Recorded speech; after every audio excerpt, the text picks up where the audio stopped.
female, I've heard a lot of people complain that Beyonce and Jay Z are being forced into the Diddy train wreck. And I would have agreed with them too until I learned that Queen Bey and Jay Z were removed from the original lawsuit that Cassie Honey filed, supposedly because they knew exactly what was going to happen to them. Given that they claim to have seen it, what precisely was in the lawsuit involving Jay Z and Beyonce? And is Queen Bey just another victim similar to Cassie? Let me begin by pointing you that Cassie's complaint was originally 60 pages long, but has since been reduced to 35 pages. We already know that Cassie had a conversation with Kim Porter, who warned her about Diddy before she passed away. Now that we know something that many people are unaware of, that you and Kim Porter had a sit-down shortly before she allegedly found out what happened, to Kim imagine what else was in there that had to be edited out clearly. What they edited out was worse than what was left in the lawsuit. Apparently, in the lawsuit, Cassie also implicated Jay Z and Beyonce by talking about something that happened at one of Diddy's parties, and Beyonce warning Cassie about Diddy. Kim tried her hardest to keep Cassie safe when she was alive, and I know she gave you some wise counsel. I think this is why things are happening the way they are now. Kim was wise, wasn't she? Cassie kept you alive and safe, and I will speak up for you, according to sources. She not only remained silent about it, but Diddy allegedly forced her to conceal details. Additionally, Beyonce gave Cassie some wise counsel. She also gave a shout-out to Difficult News, who received information from someone stating that they wanted to alert you to additional information derived from the 60-page complaint that Cassie and her attorneys had filed against Diddy. It has been reported that Jay Z and Beyonce were involved in the lawsuit because they saw Diddy hit and push her during one of Diddy's parties. The location, time, and date of the incident were withheld because of privacy concerns and other issues. According to the original lawsuit, Cassie ran upstairs and locked herself in a bedroom following the incident with Diddy.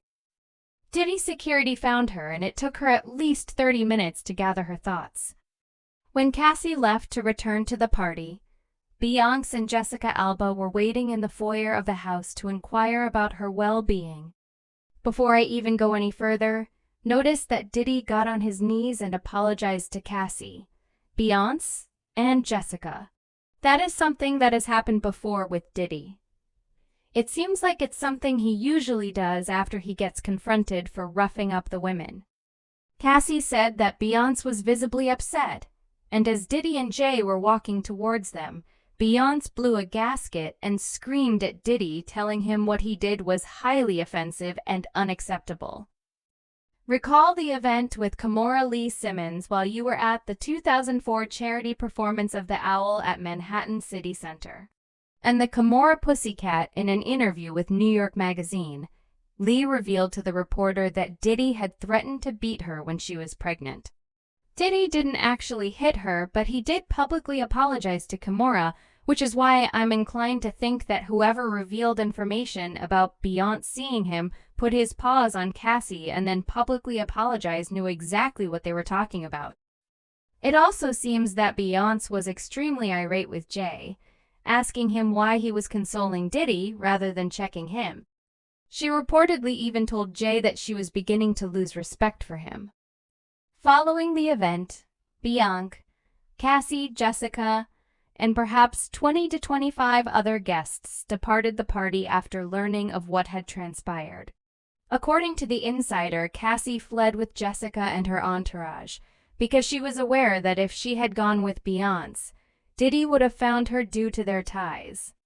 He shared with Jay Z. Cassie added that she was contacted by law enforcement the next day after the officer arrived at the house that evening, in response to calls from neighbors complaining about mayhem in the area. It was evident that someone from the party had phoned the police anonymously to report what had occurred.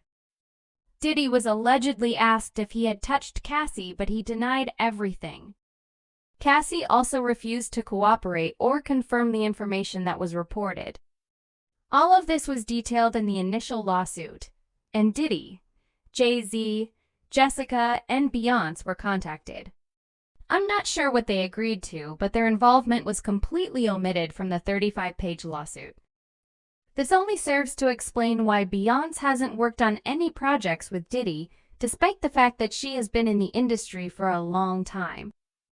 Diddy and Jay have always been fairly close, so it begs to wonder if anyone saw Diddy at Beyonce's Renaissance tour.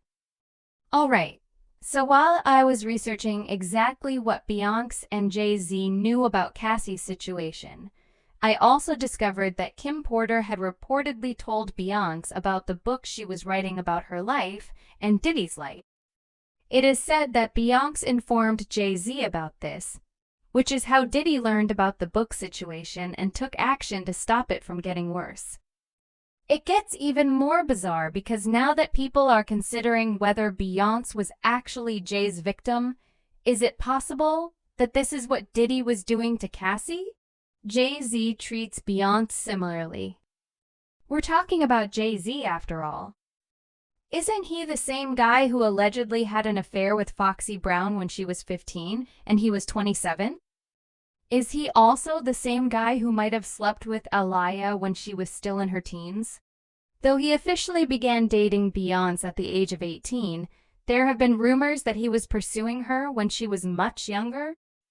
And let's not forget about other accusations leveled against Jay Z, such as the fact that he is purportedly the biological father of Rhea Sad. Apparently, Rye's mother Wanda hooked up with Jay Z in 1992 at his aunt's apartment in Brooklyn, New York, after Jay had picked her up in Philadelphia. The story goes that they used protection, but it didn't work.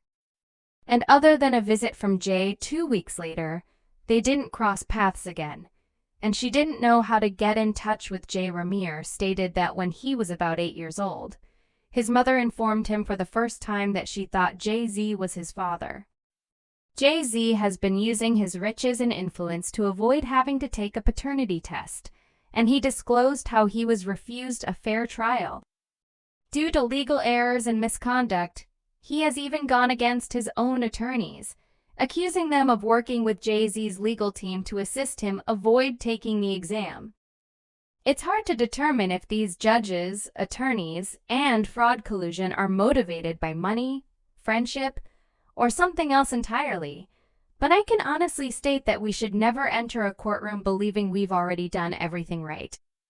You want to know why it's said that Jay Z won't submit to a paternity test? Because if the results show that he is the father, it would indicate that he had an affair with Wanda when she was 16.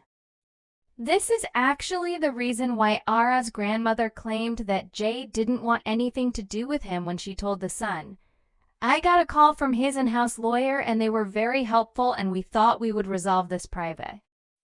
They even discussed R's musical talent and whether it would be a good idea to sign him to a record label, but he needed to finish high school, so I said no. Suddenly, other lawyers became involved, and their attitude completely changed. I believe this was due to the fact that Wanda was a minor. People are more interested in what Beyonce saw beyond what was already in the initial 60-page lawsuit. We should be asking ourselves, could Beyonce also be a victim like Cassie baby? I'm eager to hear your thoughts, so please share them in the comment section below. Again, this only serves to demonstrate that Jay was aware of what Diddy was doing because, as you may already know, birds of a feather